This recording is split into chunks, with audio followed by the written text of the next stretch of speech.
Assalamualaikum warahmatullahi wabarakatuh. Alhamdulillahil malikil haqqil mubin alladzi akmala ad-dina wa wadaha at-tariqal mustabin. Wa asyhadu an la ilaha illallah wahdahu la syarika lah syahadatan yarjul muwahhidu bihan najata yaumaddin. Wa asyhadu anna Muhammadan abduhu wa rasuluh sayyidul anbiya'i wal mursalin wa ala alihi wa sahbihi wa man tabi'ahum bi ihsanin ila yaumiddin, amma ba'du. Hadirin rahimani wa rahimakumullah. Saya masih di dalam suasana sedang ada di rumah sakit. Rumah sakit ini cukup bagus ya, saya review sedikit. Ini rumah sakitnya, ini musola rumah sakit.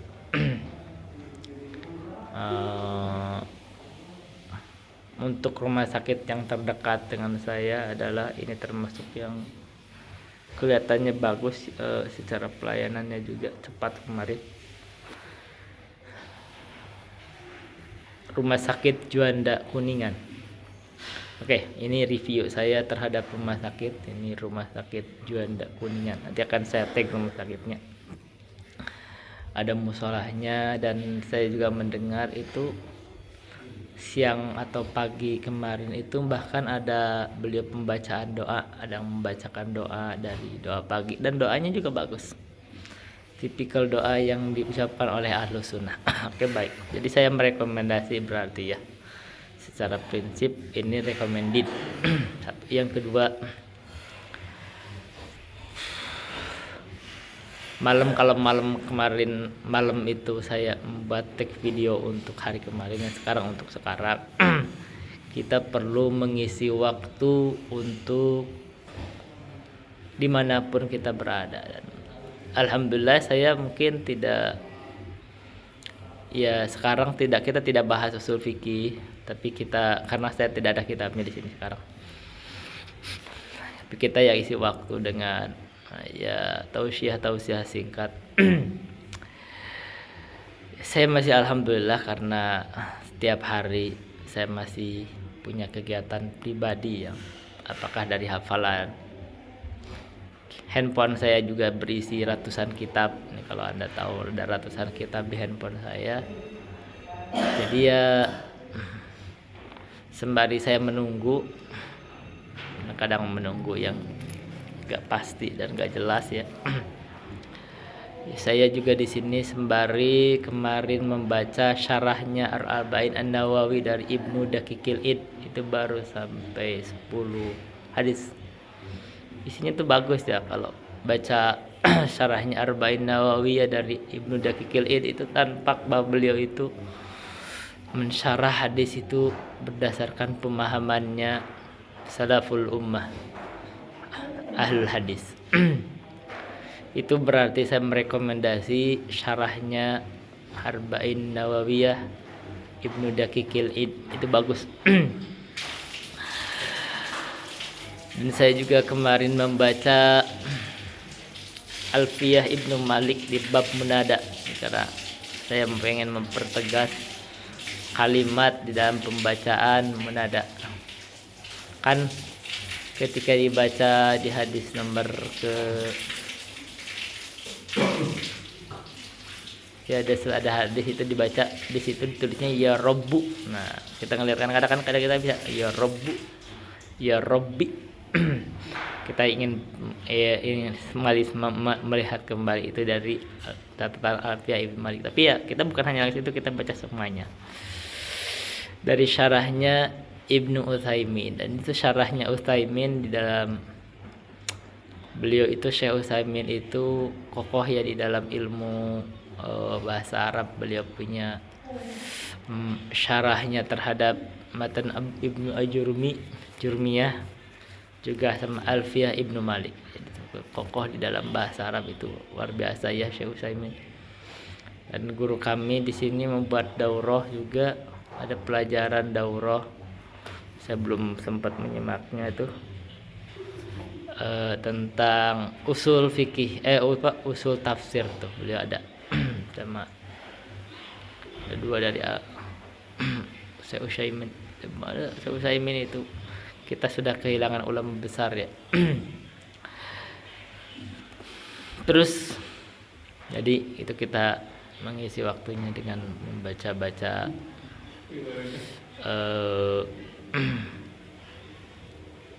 itu apa namanya itu, sekarang kita baca syarahnya Arba'in Nawawiyah. Kebetulan saya sedang menghafal Arba'in Nawawiyah, jadi saya baca syarahnya, jadi kalau supaya lebih kokoh kan. Ada pelajaran bagus tuh yang saya bisa share lah sedikit dari tafsir atau syarahnya Arba'in Nawawiyah itu.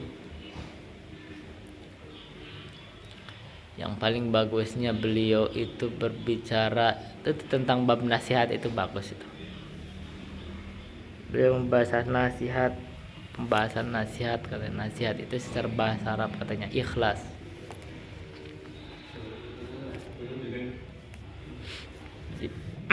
Dan beliau merinci itu yang disebut nasihat terhadap Allah itu adalah berpaling dari kesyirikan menuju tauhid. Itu dan yang lainnya di banyak penjelasan. Nasihat terhadap kitabullah itu artinya membenarkan kitabullah,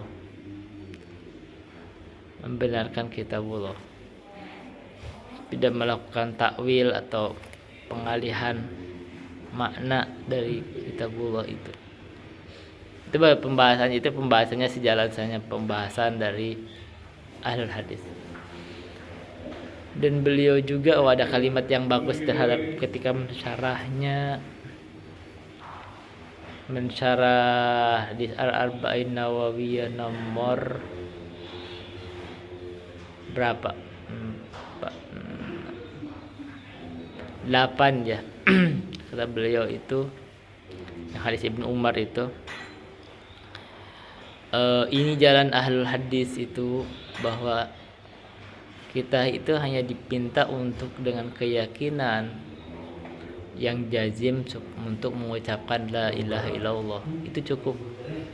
Dan kita tidak dituntut untuk menguasai dalil-dalil berdasarkan kaidahnya ahlul mutakallimin. Jadi kita tidak menetapkannya karena sekedar membenarkan sesuatu yang sudah mutawatir. Kalau yang mutawatir maka itu sudah jadi hujah. Nah itu bagus kata Dakikil. Nanti sejalan sama penjelasan guru-guru kami, dan itu otomatis bertentangan sama apa yang diajarkan oleh kiai-kiai di kampung yang memang mengikuti madhabnya mutakallimin atau ahlul kalam.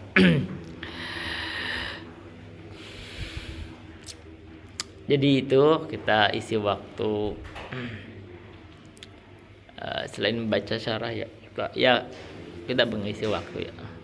Kali lagi kita ingatkan ya bahwa memang benar bahwa hidup ini akhirnya adalah tentang bagaimana kita mengisi waktu kita. Kalau kita hanya mengisi waktu kita dengan hal-hal yang berupa hal-hal yang sebenarnya nggak banyak bergunanya. Banyak dari kita juga memikirkan hal-hal dari sifat dunia itu bagus.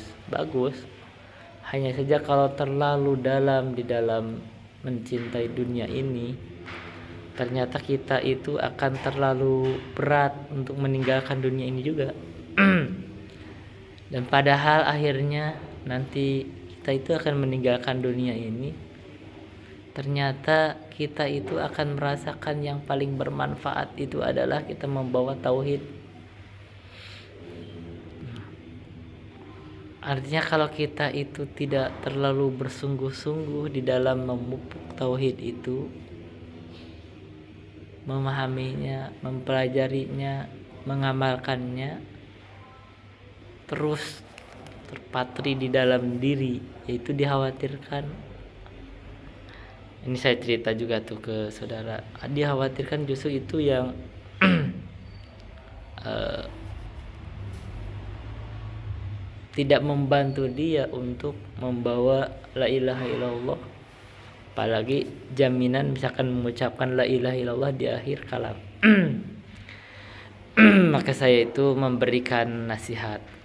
Selalu saya tidak menyesal telah ucapan yang saya ucapkan, walaupun mungkin ada orang yang mendengar atau tidak, enggak mas. Yang terbaik yang harus kita lakukan itu adalah menjadikan la ilaha illallah itu pegangan hidup kita, selalu kita pikirkan, selalu kita ucapkan, dan selalu kita amalkan. Jadi la ilaha illallah itu menjiwai kita. Oke, baik, sekarang saya komentari ya tentang ayah saya yang lagi sakit. Ayah saya itu orang yang tidak begitu percaya terhadap perdukunan. Jadi beliau itu tidak percaya terhadap dukun. Saya tidak pernah mendengar beliau itu pernah pergi ke dukun. Saya nggak pernah dengar. Dan saya juga tidak pernah dengar beliau pergi ke kuburan untuk meminta ke kuburan. Dan beliau selalu mengitakan itu.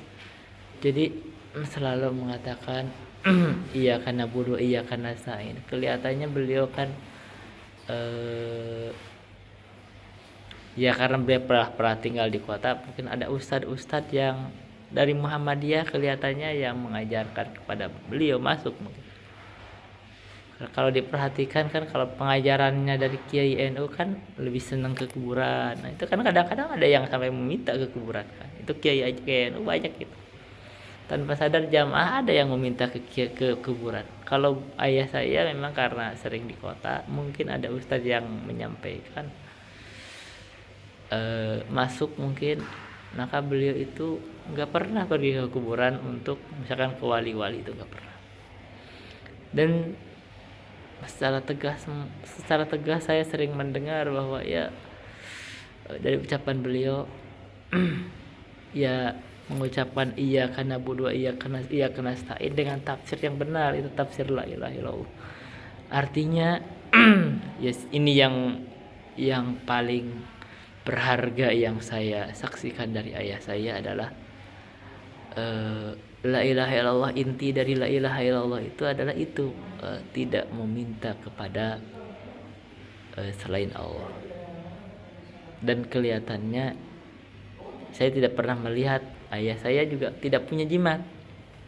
Anda tahu ya, saya itu ada orang lain yang mengetahui orang lain itu punya jimat, punya keris, punya batu ali, punya atau benten itu, beber yang ada isinya, yang isinya itu jin, itu saya tahu tuh ada orang itu.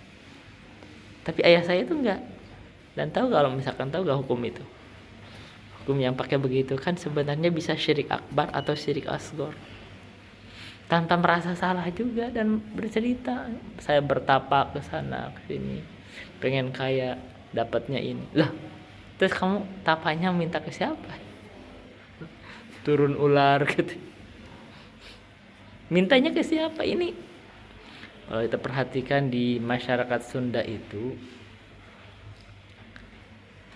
adalah benar kata Kang Deddy Mulyadi, adalah masyarakat yang masih percaya terhadap perdukunan. Masyarakat Sunda itu percaya terhadap perdukunan. Kalau ada apa-apa pergi ke dukun. Dan mungkin yang paling atau tidak pernah melakukan itu hanya ayah saya dan saya. Secara umum tuh enggak ke dukun.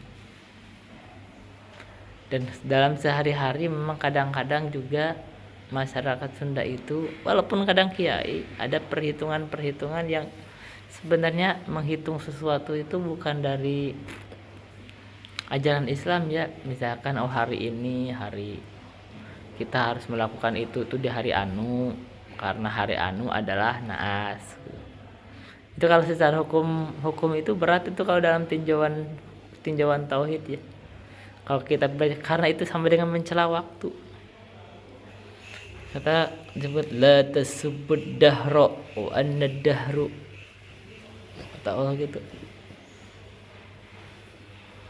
Jangan mencela waktu. Nah sekarang karena memang masalahnya kalau secara tinjauan tauhid itu kita kan menetapkan, oh ini hari naas, ini hari baik, hari gini. Itu ada masalah besar dalam bab ketauhidan, yaitu iman terhadap takdir. Yaitu yang kelihatan gak pernah terjadi pada ayah saya, juga tidak terjadi pada saya juga, karena saya juga menghindari. Makanya saya dari dulu kalau pergi kemana saya gak pernah menghitung waktu. Oh gini, gak pernah pergi, kalau mau pergi aja. Kita kan sering bepergian, saya pergi sekolah, pergi pesantren, gak pernah saya ngatur pergi aja. Kalau orang lain itu ada yang pergi, begitu melihat sesuatu balik lagi, tahu nggak itu tatoyur kan? Wah saya ini naas yang tatoyur. Tatoyur itu bisa menyebabkan kesyirikan, syirik asghar. Ini pembahasan tauhid ya, kita dalam praktek di masyarakat kita. Kadang-kadang masih tuh ada misalkan untuk menangkal sesuatu dengan peniti, dengan apa, itu kan apa sih itu bentuk itu? Kesyirikan, syirik asghar, atau bahkan bisa syirik akbar. Masih terjadi sebenarnya. Dari keyakinan lain yang kadang ya kalau diperhatikan ya, ada tuh keyakinan sih kayak misalkan kalau pisang itu tumbang sendiri atau gimana itu nggak boleh dimakan atau gimana. Itu ada keyakinan tertentu yang mungkin kelihatannya kalau ayah saya itu nggak kena tuh sama, karena ayah saya selalu berkata begini, ini perkataan ayah saya, nggak ada orang yang meninggal di tengah-tengah umur, perkataan ayah saya. Jadi artinya memang benar ya, kalau udah meninggal itu di ujung umur ya emang. Dalam konteks begitu ya, ayah saya lagi sakit ya, semoga beliau sembuh lagi atau di dalam kebaikan gitu ya. Kita memuji ayah saya sekarang di konteks ini, saya puji konteks tauhidnya. Ini saya bukan mengagungkan ayah saya konteks, karena maksudnya gini, kita ini di masyarakat yang kadang kita berjumpa sama para kiai yang dianggap orang berilmu, tapi kalau di dalam bab ketegasan terhadap tauhid itu tidak setegas ayah saya gitu. Mereka merasa orang berilmu, mereka merasa jadi orang panutan, tapi kalau saya perhatikan itu tipis sekali itu antara jurang tauhid sama jurang kesyirikan, itu tipis. Maka mereka itu mengajak jamaah pergi ke kuburan, ke wali, itu biasa. Dan pasti dimaklumi ada dari jamaah itu meminta ke wali-wali itu ada. Tapi tidak merasa bersalah itu. Gak merasa bersalah. Kenapa? Itu ajarannya begitu. Bahkan memang mengajak kemana ngeluarin biaya. Ya hanya saya yang kontra. Tapi ayah saya itu gak pernah melakukan itu. Artinya di titik itu yang saya menjadikan ini akan menjadi hujah di depan Allah. Jadi kalau suatu saat berjumpa dengan Allah, insya Allah titik ini yang saya akan kejar itu. Maksudnya saya akan membela ayah saya itu. Di titik ini saya akan bersaksi di depan Allah, ya Allah, ayah saya ini tidak pernah pergi ke dukun, tidak pernah meminta kepada selain Allah yang saya ketahui gitu. Dan begitu sikapnya, ini titik yang akan saya kejar gitu.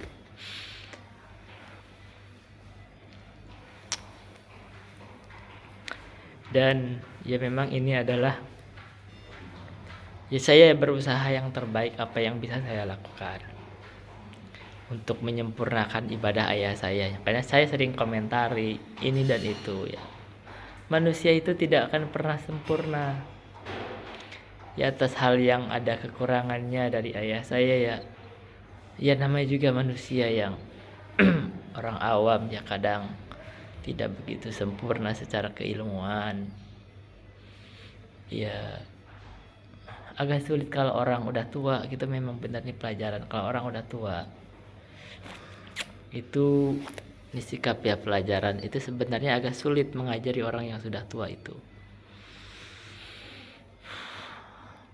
Jadi ini pelajaran kalau Anda ingin belajar dari ketika masih muda. Nah, misalkan kalau ketika saya sering mengajarin ayah saya, bukan tidak, tapi namanya orang udah tua itu kadang-kadang ada lupanya, tidak mudah untuk bisa berubah, kadang lupa lagi gitu, masih di konteks itu ya. Semoga itu saya jadikan nanti hujah di depan Allah, karena bukan berarti tidak bisa tidak mengajari, atau bukan berarti beliau tidak berusaha, karena mungkin ya udah tua gitu loh. Mungkin itu jadi hujah, kita jadikan hujah di depan Allah. Anda tahu kaidah fikih kan, wala yatimul hukmu hatta tajtami kullu syuruti wal mawani tartafi. Tidaklah hukum itu dianggap sempurna sampai kumpul semua syarat dan mawaninya. Ada mawani di situ. Mawani dari ayah, misalkan kalau ada sesuatu yang beliau keliru, mawaninya itu adalah kadang-kadang ada di konteks jahlu. Apa jahlu? Ini bukan kok kamu mencela ayah kamu. Enggak, ini bukan konteks mencela. Ini ada konteksnya adalah membuat udzur. Kadang-kadang ada konteks kebodohan. Kamu kok menganggap ayah kamu bodoh?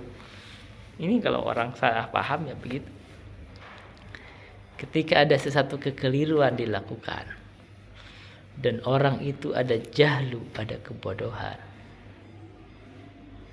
Walaupun kadang-kadang memang saya sudah ngingetin ya memang. Tapi karena kalau orang udah tua itu kadang mungkin daya serapnya beda.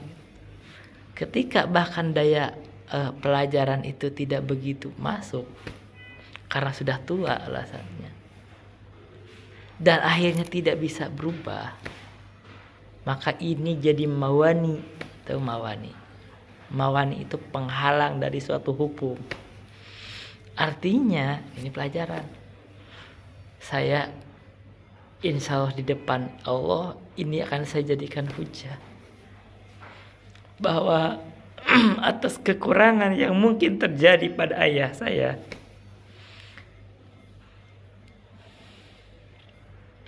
ada sebab terjadinya kekurangan itu karena kebodohan. Kebodohan itu tidak bisa ditutup walaupun saya sudah ajari, karena umur masa tua yang udah sulit begitu. Maka ini yang akan saya jadikan hujah di depan Allah untuk membela ayah saya gitu. Insya Allah. Kita ini sebagai anak ini tidak hanya berpikir untuk dunia, tapi kita juga memikirkan bagaimana membela orang tua kita di depan Allah. Anda harus tahu itu. Kita pikirkan bagaimana kita bisa selamat untuk diri sendiri, dan bagaimana kita bisa berhujah di depan Allah membela orang tua kita gitu. Itu kita sendiri begitu kan. Maka saya juga begitu berhujah. Kalau saya mau berhujah di depan Allah, ini titik yang akan saya insya Allah jadikan itu sebagai hujah, bahwa ada mawani yang tampak. Ini saya berbicara dengan kejujuran pada ayah saya. Jika ada sesuatu kekeliruan, itu mawani. Ketika ada mawani, maka Allah tidak boleh menghukum ayah saya, begitu. Jadi ini bukan konteks menjelekan ayah, tidak. Ini konteksnya saya sedang mencari alasan supaya ayah saya dibebaskan dari hukuman. Misal, karena wala tajtami, karena dalam kaidah fikih itu wala yatimul hukm hatta tajtami kullu syuruti wal mawani tartafi. Jadi kalau ada kekeliruan terjadi pada ayah saya meminta kepada Allah menggugurkan. Kenapa? karena ada mawaninya itu bisa berupa itu dari jahlu.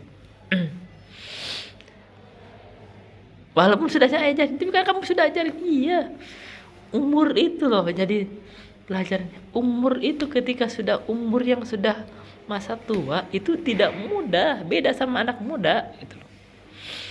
Ini pelajaran lagi ya. Saya di kampung ini saya memberikan dakwah dan tidak semua menerima.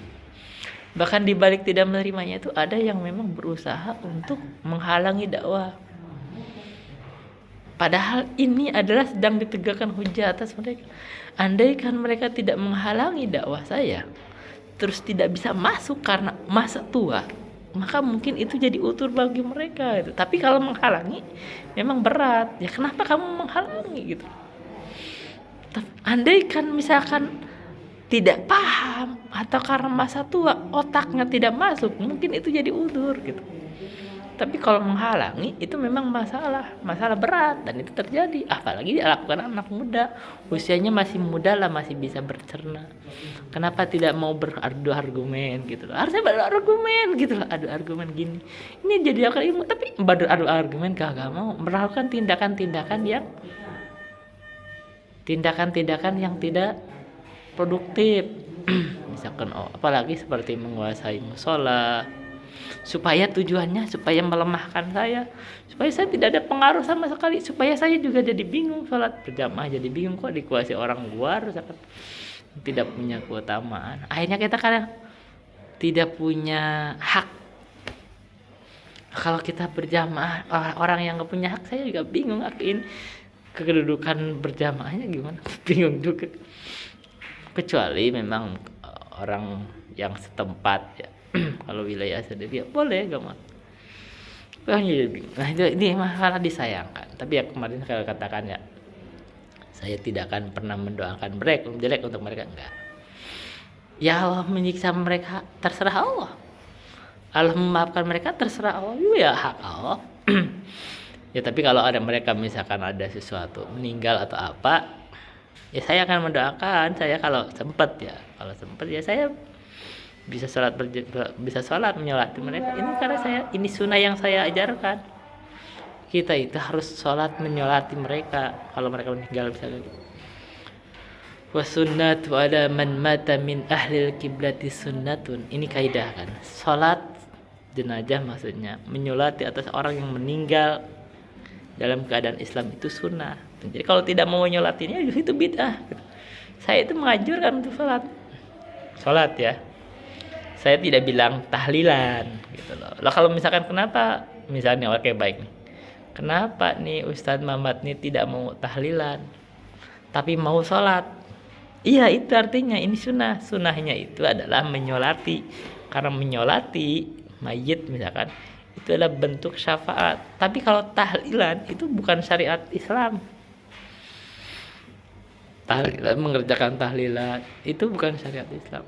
Walaupun saya diancam kalau kamu menghalangi, saya itu dibunuh loh, ada ancaman pembunuhan terhadap saya atau menyakiti saya itu. Ya itu ya saya tidak merasa menyesal saya menyampaikan itu kalau memang secara syariatnya itu ilmu saya itu kalau tahlilan yang melakukan ritual setiap sekian itu bukan dari ketentuan Islam. Saya ketahui bahwa tahlil itu adalah la ilaha illallah, benar itu adalah ajaran Islam. Dan yang benarnya adalah seperti saya katakan tadi, tahlil itu dijiwai di dalam diri. Kita selalu ucapkan, kita selalu pahami dan amalkan dalam perilaku. Yang kebanyakan orang itu nggak sadar bahwa la ilaha illallah diucapkan dengan bersamaan dengan itu, tanpa sadar dia mencela la ilaha illallah. Maka kalau ada keinginan pergi ke kuburan, kalau ada kebutuhan dia minta jimat atau apa, pergi ke dukun, itu artinya mencela la ilaha illallah sendiri, membatalkan la ilaha illallah. Itu yang terjadi. Jadi yang kalau saya nih memandang la ilaha illallah itu bukan hanya ucapan. Nah, kalau mereka mengatakan mungkin kita harus ucapan la ilaha illallah, itu gak ada manfaatnya sekedar ucapan. Karena yang harus dilakukan itu la ilaha illallah itu menjiwai kita. Kita itu menjiwai la ilaha illallah. Jadi la ilaha illallah itu masuk di dalam jiwa kita, tergambar dalam perilaku. Itu yang benar. Jadi bukan hanya ucapan. Dan saya juga tidak memandang tuh, oh man kana kalamu akhirihi la ilaha illallah, hanya sekedar ucapan. Saya nggak mandang itu. Itu bukan hanya ucapan. Itu harus ada keyakinannya dan harus dalam terrelasi dalam kehidupannya. Jadi kalau orang ucapan la ilaha illallah terus dia bersujud kepada kuburan, itu gak ada manfaatnya la ilaha illallah. Kenapa? Karena ucapannya itu berselisih sama perbuatan. Kalau orang mengucapkan la ilaha illallah, tapi kalau ada keperluan, hajat, meminta ke wali,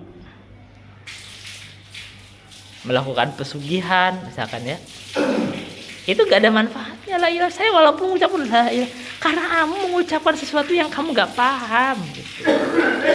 Itu tahlil la ilaha. Jadi kalau la ilaha illallah justru adalah konsep. Ini adalah dasar tauhid yang ini adalah akidah yang saya ajarkan justru. La ilaha illallah. Bukan tahlilan, itu tahlil la ilaha illallah. Jadi la ilaha illallah itu harus kita ucapkan dan harus kita yakini dan kita amalkan. Nah, konsekuensinya la ilaha illallah ada maknanya. Makanya saya misalkan kalau orang misalkan ucapan Allah, saya tidak pernah mau mengucapkan, mengajarin orang la Allah. Saya gak pernah mau ketika mereka masih hidup, ketika mereka misalkan sedang sakit, saya gak pernah mau. Kenapa? Gak ada manfaatnya buat saya. Pasti Allah artinya. Ya, zikir itu dengan kalimat lengkap la ilaha illallah.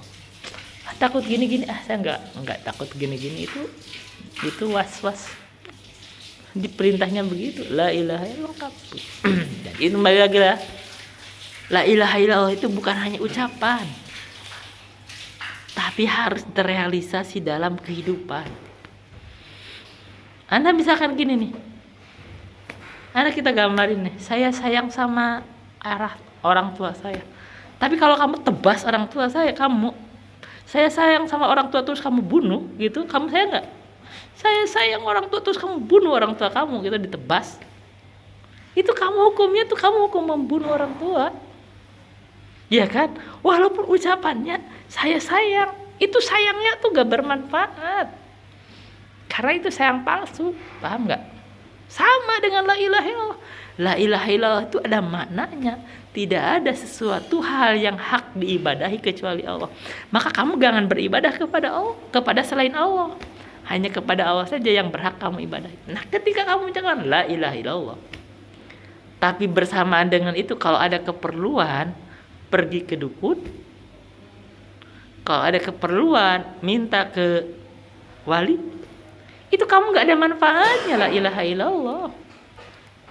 Iya kan? Ini nih yang saya tekankan itu ini. Jangan sampai begitu gitu. Ucapannya itu bagus, perbuatannya menyelisih ucapan, itu gak ada manfaatnya kalau gitu. Kamu gak paham apa yang kamu ucapkan. Ini yang sebenarnya terjadi. Masyarakat kita itu mau awamnya bahkan kiainya nggak paham apa yang mereka ucapkan gitu. Ini kalau digituin tuh mereka pada marah tuh. Kamu tuh merasa sok pintar lah, saya tidak sombong lah. Kamu merasa sok paling pintar. Terus kita ini berbicara ini harus tahu apa yang kamu ucapkan. Gitu loh. Iya kan? Harus tahu apa yang kamu ucapkan. Ucapan yang kamu ucapkan itu benar tidak sesuai dengan keyakinan. Nah, kalau nggak sesuai jangan kamu ucapkan gitu. Dan harus tahu apa yang kamu lakukan.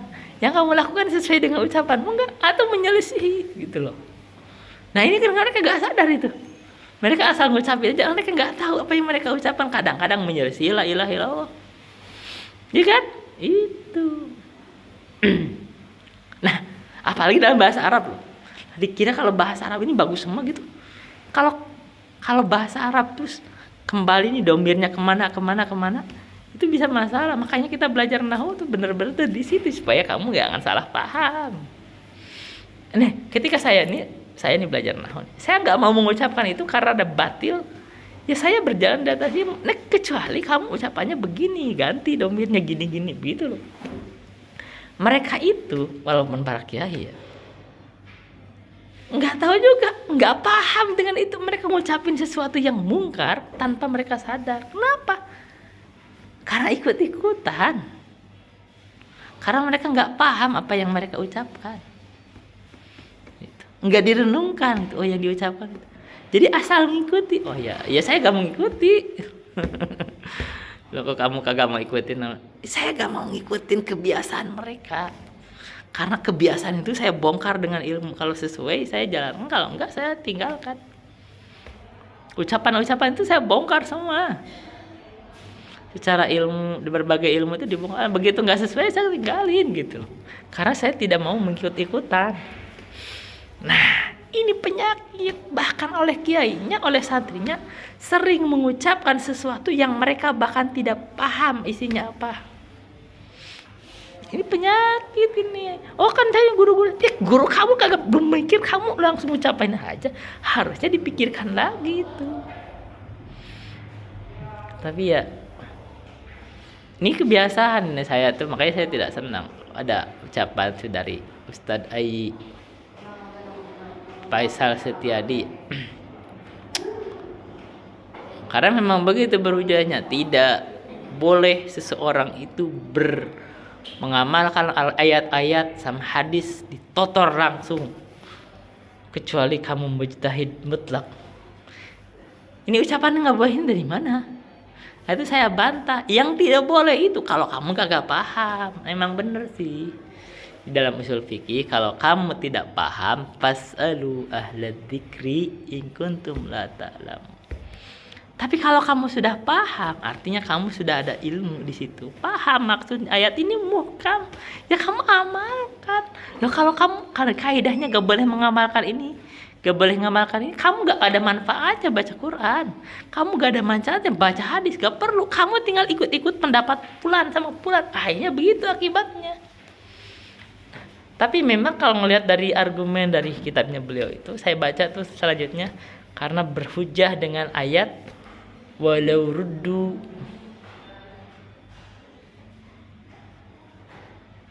itu ayat itu. Jadi walau ruddu itu yang tentang hadis Umar itu kan. Yang tentang Umar itu, yang kisahnya itu kan seperti itu dari situ kan. Jadi kita kembalikan kepada orang yang bisa melakukan istinbat, yaitu mujtahid. Artinya mujtahid. Ini di situ konteks itu ada benarnya.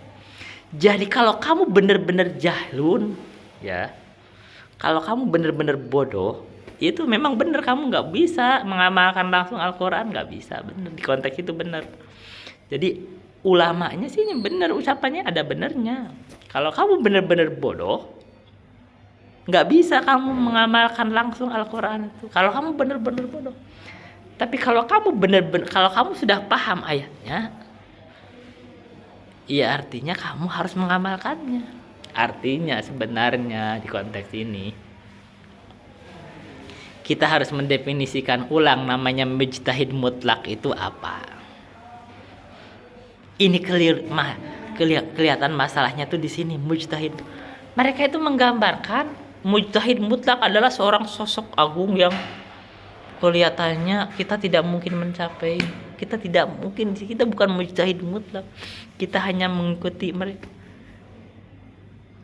Sehingga karena kita merasa lemah diri, kita tidak bisa mengamalkan Al-Quran. Ya kalau gitu gak ada gunanya Al-Quran. Iya kan? Kalau kita baca Quran gak ada manfaatnya buat kita. Ngapain kamu baca? Hanya baca lafaz doang. Iya baca lafaz doang. Tapi hukumnya kamu gak bisa ajarkan. Itu masalahnya. Kenapa? Karena kamu berkeyakinan kamu gak bisa mengamalkan ayat. Kalau kamu bukan mujtahid mutlak, dan kamu gak mungkin. Ini masalahnya. Jadi kalau disebut mujtahid mutlak, yang boleh mengamalkan itu kalau dianggap mujtahid mutlak ada orang yang paham ayat itu. Artinya tahu nih ayat ini apa hukumnya, ngerti gini, ini hukumnya apa, ini ada dalil am, ini dalil khas. Ya sebenarnya kita ini kalau sudah paham memang benar kita itu ada di sebagian masalah ya. Di sebagian masalah kalau kita sudah tahu dalilnya, Bisa juga dianggap, kalau dianggap itu mujtahid mutlak bisa. Oh ini sebenarnya enggak, karena sudah mengikuti dalil. Atau yang benarnya adalah kamu sudah menjadi orang yang berilmu. Kenapa orang berilmu? Karena kamu tahu dalilnya. Kalau kamu tahu dalilnya, kamu wajib beramal dengan itu. Kamu nggak perlu ikut-ikutan orang lain, benar, karena kamu sudah ikut. Tapi para ulama itu kadang melihatnya itu bukan hanya konteks mujtahid dan muqallid, tapi yang dilihat itu muttabi. Saya itu masih mengikuti ucapannya fulan, misalkan Imam Syafi'i atau Imam Ahmad, tapi saya mengikuti karena mengikuti dalil yang muttabi. Mereka itu tahu ini bagaimana ulama-ulama itu berselisih pendapat dari arah ini, dan kita mengikutinya. Kita tidak membuat pendapat baru gitu loh. Ini memang udah ada yang mengucapkan, hanya saja kita mengikuti berdasarkan dalil gitu. Jadi yang benarnya sebenarnya yang benar, ini yang benar. Ini kita lurusin ya. Masalah ini, masalah agama ini sudah ada orang yang mengetahuinya. Kalau masalah ini sudah ada yang mengetahuinya, maka kita itu pelajari masalah tersebut berdasarkan ucapan mereka dan dalilnya. Nah, ketika ada perselisihan pendapat, kita pilih pendapat mereka itu berdasarkan ilmu yang kita miliki juga. Seperti kemarin kan, pilih yang paling berilmu, pilih ada perselisihan, ini kita juga melihat di situ nih, memang di konteks itu memang kita jadi mujtahid, memang untuk diri sendiri mujtahid memilih pendapat gitu loh. Tapi kalau kamu memang benar-benar bodoh, nah ini kalau benar-benar bodoh bukan orang penuntut ilmu, ya memang kamu memang nggak bisa mengamalkan ayat Al-Quran sama hadis langsung, nggak akan paham juga, nggak ngerti juga bahasa Arab, nggak bisa, nahwu sorof kagak bisa, usul fikih kagak bisa. Itu benar-benar bodoh. Kalau memang benar-benar bodoh, dalilnya itu memang harus bertanya kepada orang yang ahli ilmu.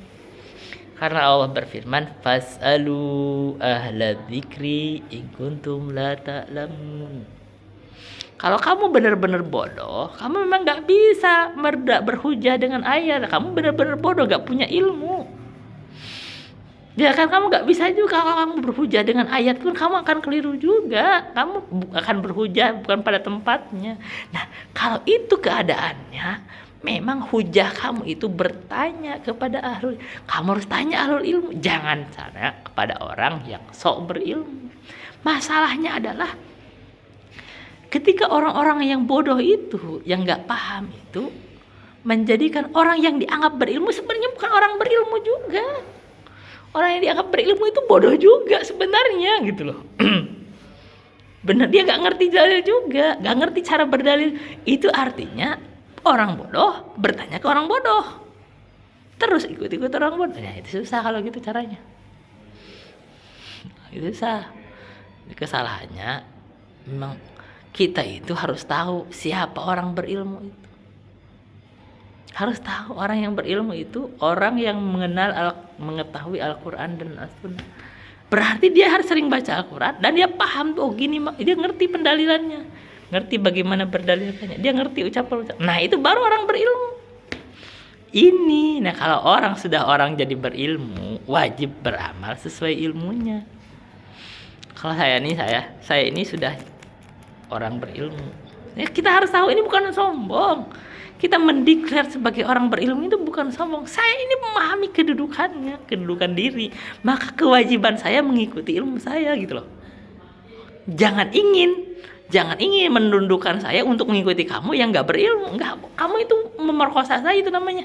Benar nggak? Memerkosa saya ini namanya menghilangi kebebasan beragama saya. Saya harus beramal dengan ilmu saya. Kalau kamu pengen menghabisi saya gara-gara ilmu saya, ini kamu tuh melanggar Undang-Undang Dasar 45 juga di Indonesia. Berarti melanggar prinsip beragama, kebebasan beragama. Begitu kan? Iya, nih kalau saya orang yang sudah berilmu, wajib sesuai dengan ilmu saya. Kalau kamu bukan orang berilmu, kamu memang gak bisa berhujah dengan Al-Quran dan ayat. Kamu harus tanya sama orang berilmu. Gitu aja. Karena kamu bukan orang berilmu. Nah, yang jadi masalahnya itu adalah orang yang bukan orang berilmu dianggap orang berilmu, ingin mendudukan orang berilmu. Ini masalahnya. Ini masalah besar nih yang saya alami. Orang yang bukan berilmu dianggap oleh orang lain berilmu, tapi ingin menundukkan orang berilmu. Ya salah kalau itu mah udah kesalahannya jadi berderajat-derajat, berlipat-lipat. Pertama dia tidak sadar kalau dia itu bukan orang berilmu. Yang kedua orang lain yang tidak berilmu, kesalahan menjadikannya orang berilmu. Yang berikutnya dia ingin menjadikan orang-orang berilmu harus tunduk kepada dia. Salahnya jadi banyak. Dan saya kebetulan tidak mau tunduk karena saya orang berilmu. Saya gak mungkin tunduk kepada orang yang saya tahu ini gak ada ilmunya di situ. Saya gak mau. Saya dosa itu, gitu loh. Apapun kamu diancam dibunuh aja saya kagak takut. Lah, kenapa? Ini kalau udah keyakinan tuh begitu. Kalau keyakinan agama itu, ketika dia harus tahu di atas ilmu, kamu diancam dibunuh pun udah gak ada pengaruh itu. Karena lebih baik dibunuh daripada meninggalkan ilmu gitu loh. Iya kan? Itu. Jadi saya tidak pernah menyesal dengan sikap ilmu itu. Enggak pernah. Karena memang ilmu ini kalau bagi pemiliknya itu harus diikuti. Kalau orang lain dia harus, kalau memang nggak punya ilmu harus mengikuti orang berilmu. Tapi masalahnya kalau orang yang bukan berilmu ingin menundukkan orang berilmu karena politik, kayak itu namanya penyalahgunaan wewenang gitu. Itu sih bahaya sebenarnya. Di konteks bahaya, di konteks Undang-Undang 45 pun itu maksudnya termasuk pelanggaran kebebasan beragama kalau itu. Iya kan? Iya, apalagi kalau kayak misalkan kayak saya kan nggak pernah maksa. Sejak kapan saya pernah? Orang salah silakan juga. Saya cuma mengatakan ini salah. Kalau kamu mau lakuin terserah kamu, tanggung jawab. Tapi saya udah katakan itu salah gitu. Kan kalau kebebasan beragama sendiri adalah berilmu, kita harus mengatakan benar dan salah secara bebas. Ya dong. Iya harus bisa mengatakan ini salah dan benar secara bebas, tapi tidak memaksakan. Hari panjang juga ya. Baik kita aja dulu. Saya akan zikir pagi, kan kita harus zikir pagi segala macam ya. Baik kita aja dulu bisa sampai bismillahirrahmanirrahim. Wassalamualaikum warahmatullahi wabarakatuh.